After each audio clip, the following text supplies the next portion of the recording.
Grüß, willkommen in einem frequent video. Welcome to yet another exciting video, in this case part 23 of my battle series of videos. In this case I'll be covering the Hittite Mitanni War, which consisted, as far as I can work out, of 3 campaigns. It's likely each campaign culminated in a major battle. The first 2 were narrow Hittite losses, or stalemates, and the third being a decisive Hittite victory. This video is mainly focused on looking at the battle from a figure gaming point of view, or at least to provide value to a figure gamer, which means that it includes order of battle, troop types, and the flow of the battle. Things like why the battle was fought is certainly not the main focus of this video. The final conflict between the Hittites occurred in the lifespan of the last Mitanni king, Tushratta. Thus, the dates I've provided span his kingship. Exactly when the campaigns occurred during this kingship is unknown. The war seemed to have been linked to the ascension of Tushratta to the Mitanni throne. Tushratta had been placed on the throne after the murder of his brother Ashumaru. He was probably quite young at the time and was destined to only serve as a figurehead, but he managed to dispose of the murderer, which indicates he was unusually bright or cunning.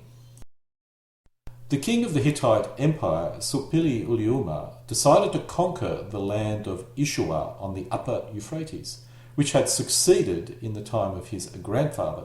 Other cities also rebelled, and Shupiliumi, or his father, claimed to have defeated them, but the survivors fled to the territory of Ishua, which must have been part of the realm of the Mitannis, or under the control of Tushratta. A clause to return fugitives was part of many treaties at the time, so possibly the harbouring of fugitives by Ushuaia formed the pretext for the Hittite invasion. I actually suspect not. The Hittite army then marched through various districts towards the Mitanni capital of Washshukani. Supili Uliuma claimed to have plundered the district and had to have brought loot, captives, cattle, sheep and horses back to Hatti. He also claimed that Tushratta fled, but obviously he failed to capture the capital. It's likely a major battle occurred, which caused the Hittites to withdraw, as total defeat would have resulted in Tushratta losing his throne, as occurred in the third campaign. The other theory, which I actually suspect is the correct theory, seemed to indicate the initial invasion was made by Tushratta, the king of the Mitanni, in order to secure his position on the throne. This source indicates the Mitanni army managed to defeat the Hittites and looted Hittite lands before returning. I'm uncertain really which version is correct, but I think this is the correct version. But whatever occurred, in each of the scenarios, a battle occurred at the end of the campaign during which the Mitanni won a narrow victory, forcing the Hittites to withdraw. In the second campaign, the Hittites invaded, and they again crossed the Euphrates and subdued several areas: Halab, Mukish, Nia, Arahati, Apia and Quatna, as well as some cities whose names have not been preserved. Charioteers were mentioned among the booty from Arahati, who were brought to Hatti together with all their possessions. While it was common practice to incorporate enemy soldiers in the army, this may point to a Hittite attempt to counter the most potent weapon of the Mitanni, the war chariots, by building up or strengthening their own chariot force. During this invasion, the Mitanni, while being on the defensive, managed to hold their own, resulting in the withdrawal of the Hittites. Tushratta possibly suspected the Hittites would come back again, and as a result sent several letters to Egypt called the Amarna letters. Now, several tablets from Tushratta concern the marriage of his daughter Tadu'ikik-Pia with Akhenaten, explicitly to solidify an alliance with the Egyptian kingdom. However, when Supili Uliuma invaded his kingdom, the Egyptians failed to respond in time, perhaps because of the sudden death of Akhenaten, with the resulting struggle for control of the Egyptian throne.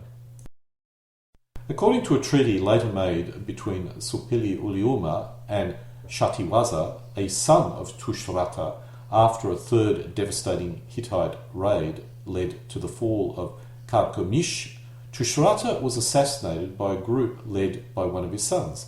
A time of civil war followed, which came to an end when Supili Uliuma placed Shatiwaza on the Mitanni throne. It was this invasion which resulted in a major defeat.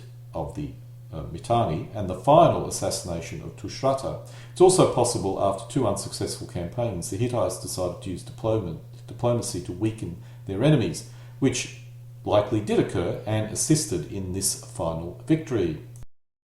Let's now drill down into the specific armies, starting with the Mitanni army. Tushratta, as far as we can work out, commanded the Mitanni army during all three campaigns. We have absolutely no idea of the sizes of the opposing armies, but we can estimate each side probably commanded a force of between 20,000 and 25,000 men at the most. During this period, it was difficult to raise and supply an army any larger than this, and it's quite possible that the army was a lot smaller than these numbers. We do know from several sources on the Hittite side that they considered the Mitanni chariots as being their greatest foe or their greatest weakness, that is, the lack of their own chariot forces. Thus, we can assume the Mitannis had a powerful chariot force. Perhaps 2,000 to 4,000 or even more could have been fielded for each of the three battles. The foot probably numbered about 15,000 men and was probably the Mitanni's biggest weak spot. The Mitanni's trump card were their chariots, and it seemed this troop type did cause the Hittites major issues. It could have been the reason why the Hittites developed the three-crew heavy chariot at a later date. This is only a guess that I've made at this point in time. The Mitanni Empire was famed for its horsemen and charioteers. The Hittites also recorded that the Mitanni people were great innovators when it came to designing the light war chariot. They were supposedly the first one to use spoke wheels rather than wheels made of solid wood, making their chariots lighter and faster. This technological advancement was exported to the Egyptians. Now, the Mitanni chariots were two-crew chariots, light, probably bow or perhaps a javelin arm. Their number was probably high, possibly as great as 4,000 chariots, if not more, and their quality would have been very high. It's possible a very low number of troops may have been mounted on horses. This troop type would have not had much impact during the battle, but could have been important in terms of scouting. The Mitanni possessed average at best quality foot, with their regular spearmen being their best troops. Their numbers would not have been that great, perhaps 2,000 to 4,000 men at the most. Supporting the spearmen with bow-armed troops, there may have been from 2,000 to 4,000 of this troop type. A small number were of very high quality and good protection, as you can see on the right of this image. The most numerous troop type were the militia, armed with shield, spear and javelin. Capable of melee and skirmish combat, they were only average trained, very lightly equipped and, adequate, but compared to the Hittite foot, which were significantly better, they were certainly no match. Supporting the militia spearmen were the javelin or skirmish javelin. This troop type and the javelin armed militia would have comprised the bulk of the army, perhaps about 8,000 or more than 50% of the entire foot. Now let's drill down into the Hittite army. On the Hittite side, Supili Uliuma commanded the army to the best of our knowledge for all three campaigns. Once again, as with the Mitanni, we have no idea of the size of the Hittite army. Probably 20,000, 25,000 may be a reasonable maximum, but it's also quite possible it was a lot less than this. We have no estimates of the number of chariots in the Hittite army. Perhaps 2,000 to 3,000 may seem reasonable. As it seems, the Mitanni chariots caused the Hittites major issues, so the Hittites were probably outnumbered when it came to chariot numbers. During this period, the Hittite chariots were two-crew light chariots. They may have even been inferior quality compared to the Mitanni chariots. The total Hittite army foot probably comprised about 15,000. The elite forces in the Hittite army were their chariots, which were two-crew light chariots. While they may not have been as good as the Mitanni chariots, they certainly were their main shock force, and probably was a reason why the Hittites wrote in one of their letters that they'd captured a lot of Mitanni chariots and brought them back to Hatti, no doubt to add to their own chariot force. Supporting the Hittites and their allies were probably lower quality vassal chariots, which were also two-crew chariots in this period. Unlike the latter period of the Hittite Empire, I would assume that this would not have composed a very large number, because the Hittites probably didn't have as many vassals as they would later have. I lack an image of a Hittite mounted scouts, but the Hittites would have had a very small number of these type of troop types. Again, during this battle, I would assume that these troop types were not really involved. The Hittites had in their standing army elite infantry which were armed with axes and long spears. These troops, at least according to the DBMM army lists, were highly effective and were not matched by anything on the Mitanni side. Supporting the regular Hittite infantry were the Hittite conscripts, which were not well trained or armed. It's unlikely many of these troop types would have been present in this battle, as this would have represented a militia that probably would have only been raised if Hatti itself was threatened. A large part of the army would have consisted of allied and vassal spearmen and javelmen, armed obviously with a spear and shield. Supporting the allies and vassal spearmen were the vassal and allied archers armed with the bow and fighting in skirmishes or in close order with the spearmen. The date or the date range of the first battle is pure guesswork, but would have occurred early in the reign of Tushratta, possibly sometime in the first 5 years of his absolute kingship. It takes a while to raise an army and move it, so light-scale skirmishing may have occurred before and after any battle. Depending on which scenario you believe, the battle may have occurred around the Mitanni capital, Washu-Kani, or further towards Hatti during a potential Mitanni invasion of the Hittite Empire. I suspect the theory which suggested the Mitanni invaded the Hittite territories may be the correct scenario. Securing a major military victory would have secured the Mitanni's king's authority, which appeared to have occurred.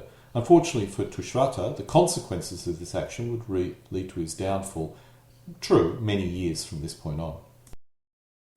Based on the sources that we have concerning negotiation which occurred between the second campaign and the first campaign, there may have been a bit large gap between these two campaigns. My wild guess is the second campaign may have occurred sometime between 1342 BC and 1334 BC. In this case, the battle probably occurred around the Mitanni capital, Washu-Kani, and probably resulted in a stalemate, which resulted in the Hittites withdrawing. It would be difficult to take the Mitanni capital with a hostile army around, and coupled with supply issues, probably resulted in the Hittites' withdrawal. In this period, taking a city did not seem to be a major issue, as long as your army was large enough, you had enough time, and you had control of the countryside. The latter, the Hittites probably did not possess. The third campaign probably occurred very shortly after the second, and both could have actually been sort of merged in some ways. But there was apparently some negotiation between the campaigns, so I think there was a gap. The Hittites were negotiating with the rebel Mitannis in this period. Once again, it's likely this battle occurred around the Mitanni capital, Washu-Kani, and in this case the Hittites were defeated and the capital fell, ending the Mitanni kingdom forever. And so once again we come to an end of my video, in this case part 23 of my military history video series covering the final Hittite Mitanni wars. Alle guten Dinge, kommen zu einem Ende.